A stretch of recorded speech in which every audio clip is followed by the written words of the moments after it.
I think Dr. Dinesh, I had forwarded a query.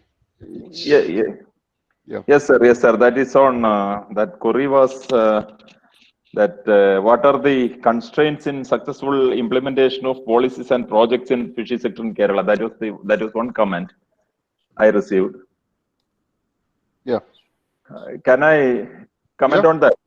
Definitely. Yeah, yes, yes, yes. So regarding marine fisheries, inland sectors, and fishermen welfare, there are certain constraints that even now we are facing. Regarding marine fisheries, we know that we were the pioneers in implementing the Marine Fishing Regulation Act. Still, as Sunil Mohammed sir pointed out, still juvenile catch is there, and still lot of illegal fishing practices are there. I think there is a lack of awareness and non-compliance to the regulations by a certain percentage of our fisher population. So that has to be addressed. That is still a hurdle. Our enforcement people are fighting it very hard to control these illegal fishing practices, including the juvenile catch. So there must be massive awareness programs by the department is already taking up, and we need the support of all the concerned and NGOs and all other people, stakeholders involved in this. This is one issue. And overcapacity of fishing vessels, we know the earlier many committees appointed by the government have recommended a maximum fleet size of around 24,000-25,000. But now we have more than 40,000 vessels registered, about 39, I think, registered in Kerala, and many other vessels from other states are also coming up for fishing in territorial waters of Kerala, in addition to the encroachment by foreign vessels. So these are some of the constraints we are still facing, and another scope we are having is the deep sea fishing vessels, for which there is very low response from our state. For when we were trying to get some beneficiaries some 10 years back, the response was very low.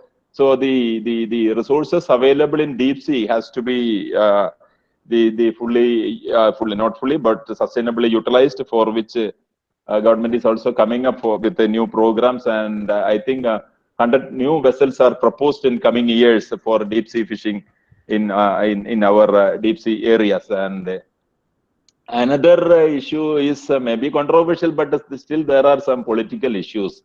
For example, when we were trying to implement sea cage farming, and in initial meetings, many raised concerns over the implementation of such schemes. But we found it very hard to convince most of the political representatives that most of the all the beneficiaries would be fishermen only, and there won't be any hindrance to their fishing activities like that.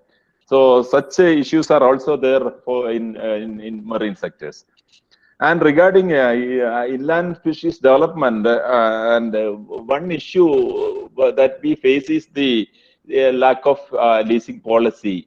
So the multiple ownership of our water bodies. So as far as the water bodies in local bodies are concerned, which is the right is mostly rest with the local bodies. So local in the local self government have issued an order some 2 years back that it will not be leased out for fishing for individual farmers like that. So that in Kozhikode district, I can remember all the pen culture system has to be removed due to this order. So such policies has to be changed, and there should be a proper policy for leasing of our inland water bodies. And another thing is that the lack of coordination between the various departments. For example, when we were trying to introduce integrated farming in Pokali fields or in Kutanad area or in Kaipad lands, even agriculture department sometimes resist that. Last year, when we were implementing our National Adaptation Fund project on the Pokali, in Alleppey, the local agriculture officers, generally the higher ups support, because all these were traditionally integrated farming systems existing for more than 2000 years. Still, they were saying that when we go for fish farming, people will retract from paddy farming. So that's not a proper comment. So I myself have to meet the district collector Alapi and the principal agriculture officer there to sort out the issue. So the lack of coordination is one issue to they implement such large scale programs, because we have extensive water bodies for integrated farming. I say maybe more than 1 lakh hectares of paddy fields are there they're suitable for this integrated farming system of Kuttanad, Pokkali, Kol, Kaipad, or in Palakkad. There are extensive paddy fields suitable for. So lack of coordination is one issue. And the last session, the diversification of aquaculture, that's also, we are facing certain issues, like we have a huge demand of fish seed of various species, but our species is very limited in aquaculture in Kerala. So we need more hatcheries and rearing centers. So as far as brackish water fishes are concerned, very few species are or the hatchery candidate species are introduced for this brackish water farming. So we need more species, and even if it is for the limited species, we need more hatcheries. So the seed availability is one limitation for inland aquaculture development in Kerala. And another thing is that we should adopt new technologies. As Bright Singh sir has told, new technologies are coming up, and we should adopt these new technologies. And regarding this welfare side, that's also very important for sustainability of this sector as a whole. There are many socio-economic issues addressed to that I have mentioned in few slides to be addressed regarding our fishermen welfare. And when we were, I'll tell one example.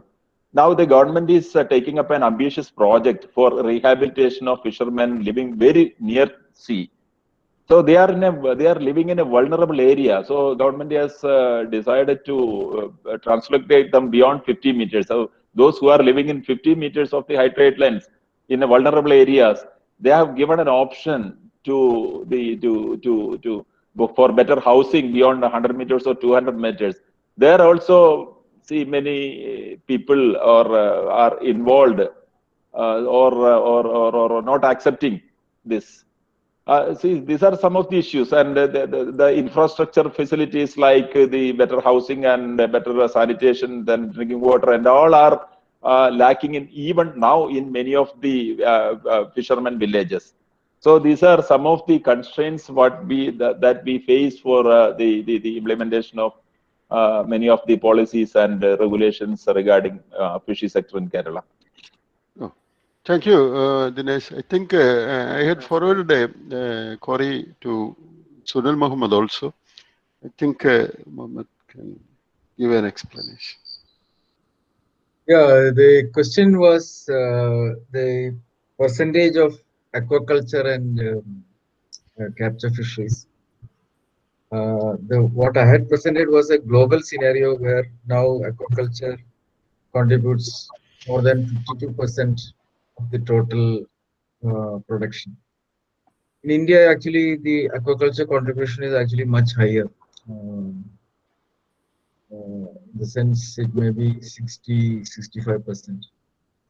So, capture fisheries is actually, it's not a high growth sector, but on the other hand, it's looking at sustainability. We're trying to maintain the production and yield from the ecosystems. Of course, there are some issues with regard to data, whereas marine fisheries data is probably is having some systematic methodology. Other kinds of data collection are not so clear. Some of the methods. Of course, we have export statistics, which is again very clear about that. So, aquaculture is growing, but as I think the moderator stated in the beginning, although aquaculture is growing in terms of volume, in terms of value, it is not so high. Actually, wild caught, whether it's wild caught salmon, wild caught shrimp, or wild caught oysters, or wild caught anything wild caught is more expensive than farm. Okay, and actually, if you even in small Kerala, where mussel farming is quite common in the Malabar area, the market has a different price for farmed mussel and wild caught mussel. There is even a Malayalam name for farmed mussel, which is not Kalimakai, which is Kairumakai. Actually, that is distinguishable because of its difference in taste. People who are used to eating wild caught mussels can readily understand that it is not wild caught; it is farmed mussel. That is because of the food that the mussel is taking, and this is the case with all. For example, globally, farmed salmon is maybe almost half the price of wild caught salmon. So, salmon is one of the most widely cultivated species, but it's farming has several disadvantages, and also sometimes the ecological footprint of farming is also much higher because in terms of the feed, of course, now a lot of, even though you have pellet feed, it doesn't mean that you're replacing fish meal. So fish meal comes from wild caught fisheries, and again, which is sometimes very often unsustainable and ecologically damaging. So there are issues with farming, and my feeling is that in the next 10 or 15 years, aquaculture will grow much more, but it will reach a plateau. So then technology has to overcome these problems. That's my feeling. Thank you. Thank you, Sunil. If there is any, I think if there is any comments which is collated by the organizers, any other? Sir, Okay. am I audible? Yeah, please. Uh, Will you introduce? so, sir, I'm Naina. I'm a part of AFG. So, Okay. I will ask questions. Yeah. So, sir, this question is by Chaitanya here. Maintenance of carbon nitrogen ratio at 15 and about easily available low cost carbon sources.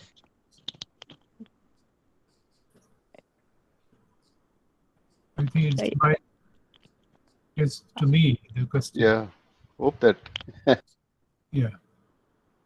So this carbon nitrogen ratio has to be adjusted to 15 in the sense that more carbon, less nitrogen. That means in the case of nitrification, which happens in RAS and other systems, it is in the reverse order, more nitrogen, less carbon. So chemolithotrophic bacteria multiply and they need very less carbon in the environment and more nitrogen. And this ammonia is converted to nitrates through nitrite. But here the basis is instead of autotrophy, we go for heterotrophy. So we have to allow the heterotrophic bacteria to multiply more by providing more carbon so that autotrophs will be suppressed. They won't be allowed to grow, or they don't have any space to grow. And then the nitrogen source becomes a limiting factor for the heterotroph. So in that situation, the ammonia which is produced by the animal will be taken up as the nitrogen source and used for the building up of bacterial protoplasm. It is not nitrification. It is consumption of ammonia as nitrogen source for its protoplasm or cellular production. So what has to be done? What's the requirement? We should have the right organism in position. That is the heterotrophic bacteria which can utilize the carbon which we provide. And second thing, selection of an ideal carbon source. And the best carbon source is cassava powder, which gives starch. So amylolytic bacteria will multiply, and that will utilize the nitrogen, ammonia as a nitrogen source.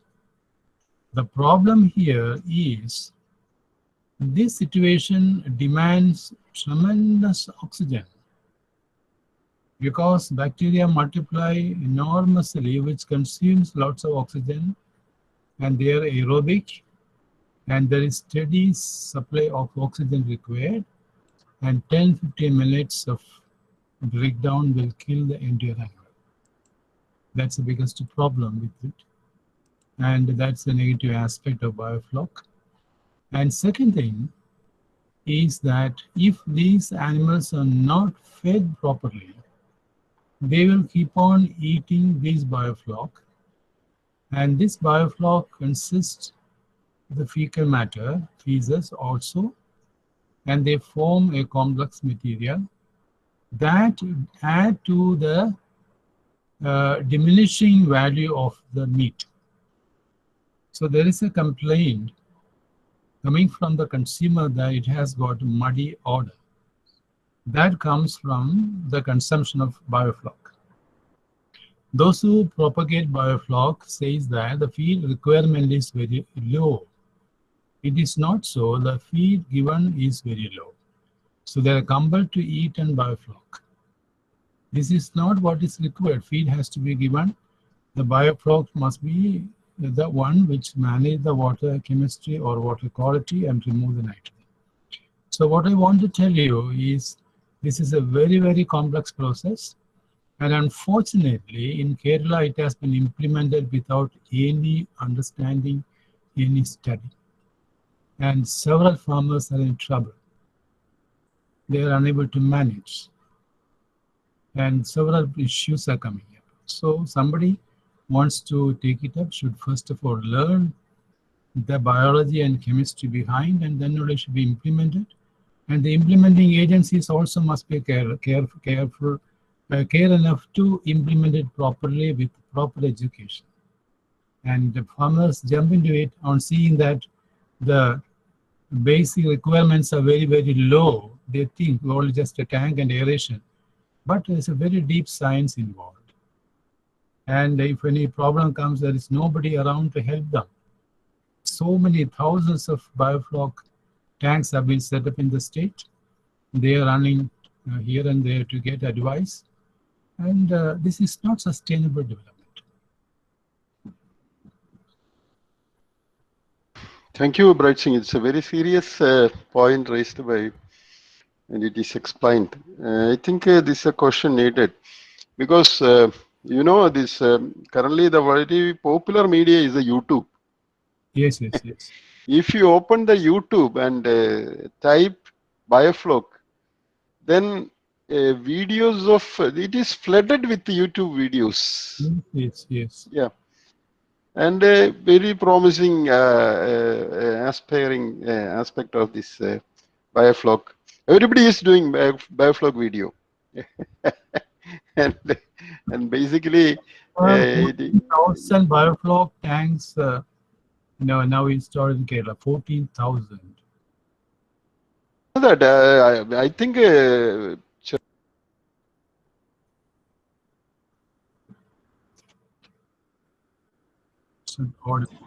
Sir, NK sir, your audio is muted. Your audio is muted. Yeah. I think Minister had told that we are going to install some 60,000 units within in a period of 1 or 2 years, with an aim to produce 60,000 tons. Each 5-meter unit is supposed to produce 1 ton of this tilapia. So we can raise nearly 60,000 tons of tilapia fish. 60. Yeah. Who is going to buy this? Yeah.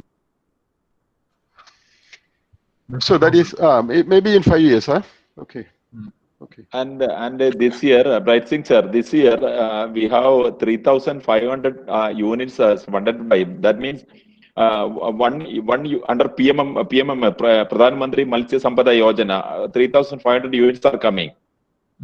As per the PMMSY, one unit have five tanks.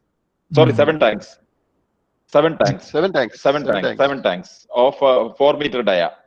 Yeah. So 500 units of this settle scheme means we will have 3,500 individual units. Oh, okay. That is coming up Good evening, this year. sir. This year. Sorry. Good evening, Please. sir. May I ask you a question? Yeah, please. Will you introduce? I am Shambhu Chidambaran, now working in the Faculty of Marine Science, King Abdulaziz University, Saudi Arabia. Oh, okay. I've been watching throughout all the discussions and deliberations in this meeting, and seems to be very interesting about the developments and technology and current strategies that we are being practiced in our country there. So I'm very much impressed by the details and informations given by Dr. Sunil sir. Dr. Sunil sir, do you remember me? Sorry, yeah, I think so. I think we have met. Yeah. We met, I think, maybe 10 years back when we were in the Trivandrum, Vinya Sima Forest Center. One time we met there in a meeting. Yeah. Okay. And good to I see know you. very well Dr. Bright Singh sir. Yes. How are you, sir? Fine. Okay.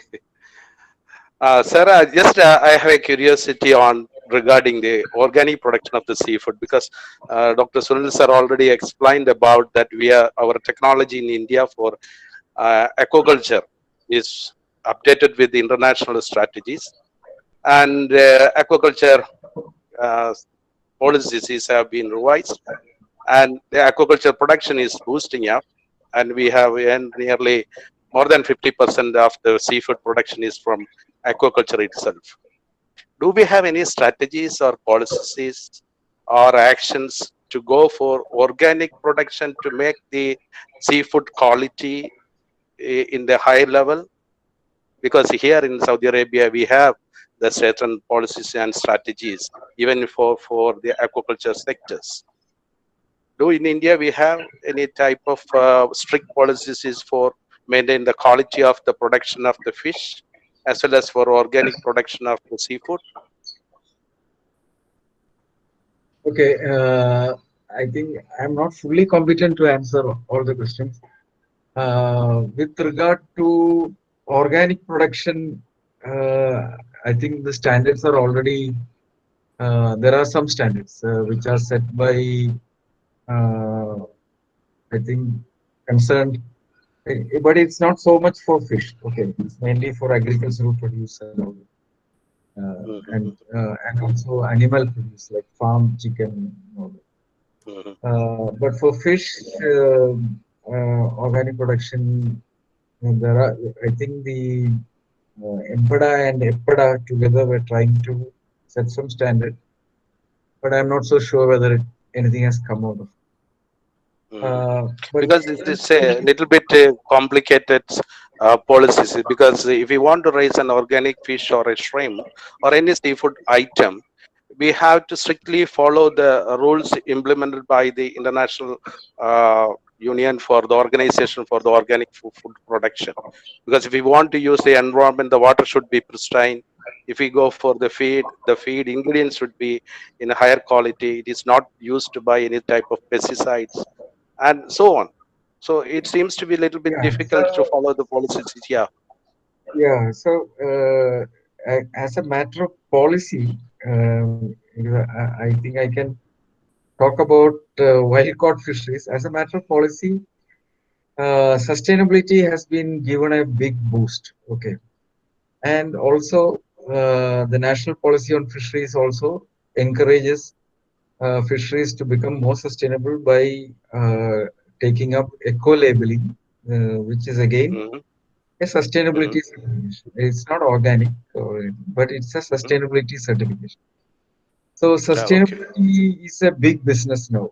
Okay, and buyers are particularly demanding sustainable product. So, for example, when it comes to aquaculture products, which are also should be sustainable, the feed that you are using or the feed ingredients that you're using, especially if it is coming from wild caught fisheries, that wild caught fisheries should be sustainable. There are issues. You have to meet the standard with regard to labor. That you are not, exploiting anybody by producing this cultured shrimp or any other organism. So there are several. The best aquaculture practice is one such label for sustainability. Aquaculture Stewardship Council is another label for. There are nearly, I think, nearly 40 or 50 farms in shrimp farms in Andhra Pradesh which are now under aquaculture stewardship certification. So sustainability is now a growing demand of people who have some ethical choice. That is, I will eat only food which does not which is being produced without harming the environment or ecology. Of course, it is a concept which probably wealthy, developed nation people take. But for us, I think for us also sustainability is important. And if we are able to meet these standards, we are able to get better prices. And that's another thing. So as a matter of policy, the government of India actually encourages sustainability certification. Organic farming, there was some, I don't know what is the current state. Okay, sir. Thank Okay, you. thank Thank you. you. I think we are now going to the time that is 9:30 nearing. So I think it's time for us to conclude. If there is any comments and questions, I think you can Sure. post in the. If there is any comments, Yes, there is a last question. May I put forth? yes, yes, please. Okay. So the status of uplifting of indigenous species in aquaculture, and one more part is there. So Bhiksha Kerala and PMMSY still promotes gift genetically improved farmed tilapia. Why can't we make it an opportunity to uplift the indigenous fish? This is question from Agil. I think Ganesh sir can. I think Ganesh can give an explanation to that. If anything needed, I think Dinesh Yeah, also may add yes. on. So coming to the commercial operation, so there should be continuous seed supply. That is most important, and it should be widely accepted. Maybe not only in India or in our state, it should have some export demand. And then only the more people will come. For example, this tilapia, maybe 4 or 5 years back when it is started, only trial basis only it is introduced here. Now you see thousands of farmers are or ponds are there. People are doing with this tilapia because it is very simple. Maybe of course when if you are having a one technology for some other species, because tomorrow maybe pomfret we can do maybe in the same way of sea bass. A sealfish we can do. There is no problem because only thing the live feed portion we have to focus. Maybe the hatchery portion we have to standardize. That is all. Like that, some standardization is there. Any species we can try.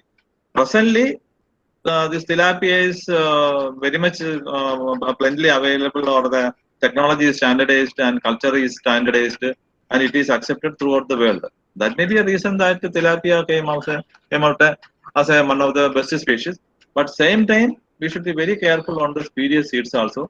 That I think that already Dinesh sir also pointed out. There should be some mechanism to monitor whether the seeds are or the tilapia seeds are entering into the state through or it is coming from the approved hatcheries. Maybe 4 or 5 hatcheries are there, whether it is coming through the hatcheries. I think that Dinesh sir can also add some more points. Yes, Dinesh. Yes, sir. Yes, sir. And regarding that, our Subisha and the other programs, the thing is that we don't have the adequate number of indigenous fish seed that is fast growing. That is very important. Our farmers always prefer species that are fast growing, which are resistant to diseases, and some other parameters like acceptability of consumers, like that. Presently, the system for this indigenous fish, suppose if you take our pearl spot, so which is very much in demand, but it is a slow growing species, which grows up to 250 grams or so in by 10 months or so, whereas the tilapia grows to half kg by 6 months. So this growth is one important parameter. So sometimes, as Ganesh sir said, our sea bass or some other species may be a better candidate in coming years when that much seeds are made available.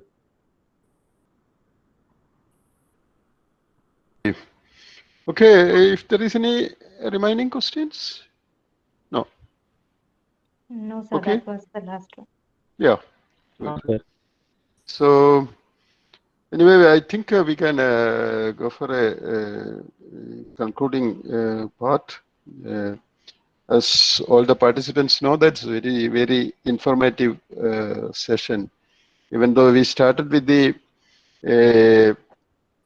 say the nutritional security aspect, but this panel discussion had gone into almost all the aspects of Indian fisheries, as well as with a special reference to Kerala situation.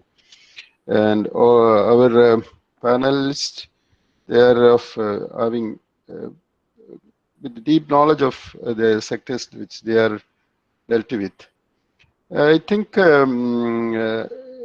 the key point is, which was raised, sustainability means it should be for the once it is told that it is a kind of a intergeneration equity. Yeah, there is an explanation like that. Because if you keep the sustainability point of a thing, that means we are thinking about the coming generation. So that is why there is a equity part. It's not only for our generation, but we should keep it for the coming generation also. So if that is the situation, the discussion, all the presenters, all the panelists, everybody, they are insisted or concluded with their remark that it should sustain. It should sustain. And moreover, it should be considered for the masses. Bright Singh had specifically used that term, and Bijumar sir introduced another term. I am not remembering that work, but it is it's a kind of a people-based approach. Specific name has been given. That means there are certain areas which needs to be made more explanations and more elaborations, but we got almost an idea about what is the current situation of Indian fisheries in terms of addressing the nutritional security of India, as well as with the special reference to Kerala. So what I need to comment upon is that there are several policy level issues to be addressed. Because Sunil told that the situation is complicated and complex, which he explained in detail. I am not going into the detail. Several intricacies, interconnections, and that means well split policy level demarcations are needed, and it should come from the national level itself, because it is a national issue also. But as I told initially, I told a phrase that is, we need this. We need to address the what is security, that is nutritional security divide. That is means there is really a gap between, just like our economic divide, there is a clear-cut gap. Because when I told you that the status of India in the global hunger index, there are major four factors which are considered for that. It's basically the undernourishment of the population, then population or proportion of the children which is having underweight, proportion of the children with a low height, and mortality of the child before 5 years. That means these four indicators are taken to consider, or it is taken as indicators for the assessing the hunger index of a nation. So that means where it happens, this happens at the poor strata, which we know that when considering the Indian situation, it's more than half of the population is still having less than less than $2 a day income. It's a major portion of the people. So that means what it's already stated that when we think about the nutritional security, we should think about the employment scope, income generation, capacity for food purchase, everything is there. So it's a complex issue. So it's not, we cannot, but when we consider per se the security, definitely there is a very high role of fish in that, because fish meat is so rich in micronutrients and other nutrients, protein and everything, which is very needed. For example, there is when we had a discussion, one fellow raised a question. Suppose now our population is around 135 crores or something nearly. Okay. Suppose one fellow in a year take one more egg, or at least one egg. We need 140 crore of egg.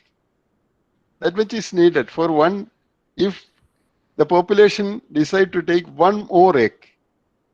So that means there are, even though there is entitlement, there are deprivation also is there. So addressing the deprivation is very important when we discuss about the nutritional security of a people. So this group, that is our fisheries graduates groups, conducting this or holding this discussion group, I think the points raised by your seniors, they are all seniors in the field. I think you need to continue the discussions within the group, make it into a, I think almost all the things are recorded. You can come up with a compendium of the presentations, which will be a very valuable thing. Especially, it need to be in regional language also. Naturally, this kind of compendiums will be done in English. But actually, this knowledge is needed at the local level. It's very well explained by Bright Singh sir, because when we look into the process, it seems very simple. But behind that simplicity, there is a very complicated science is there. So if the common people or the people getting involved into this knows the complicated science, but it should be given in the form which they can digest and they can understand. That transformation is needed, that translation is needed. So definitely we need a team of workers which should, they should stand in between the a knowledge producing center and those who are going to utilize it. There is an interface where this kind of a transition should take place. It's very important in the case of a Indian situation because a lot of people are illiterate even then. Then even those who are literate, they may not be understanding the basic science behind that. There are several experiences and examples I can cite before you. Without understanding the real science, naturally they will get into trouble. So the process of giving the real science behind the process, it is a challenge, in fact, even at the level of security also, nutrition security also. I think the new generation who are line up in this association definitely have a challenge, and there are several questions and several openings that needs further investigations and further studies are open up in the panel discussions. So I think it's very fruitful and very informative and thought-provoking presentations were done by our panelists. It's starting from the very beginning of the policies to technologies, the nutritional issues, development goals, and intensification of agriculture, aquaculture issues, and diversification. It's a very interesting combination of the subject made by the team. I think it's a time for us to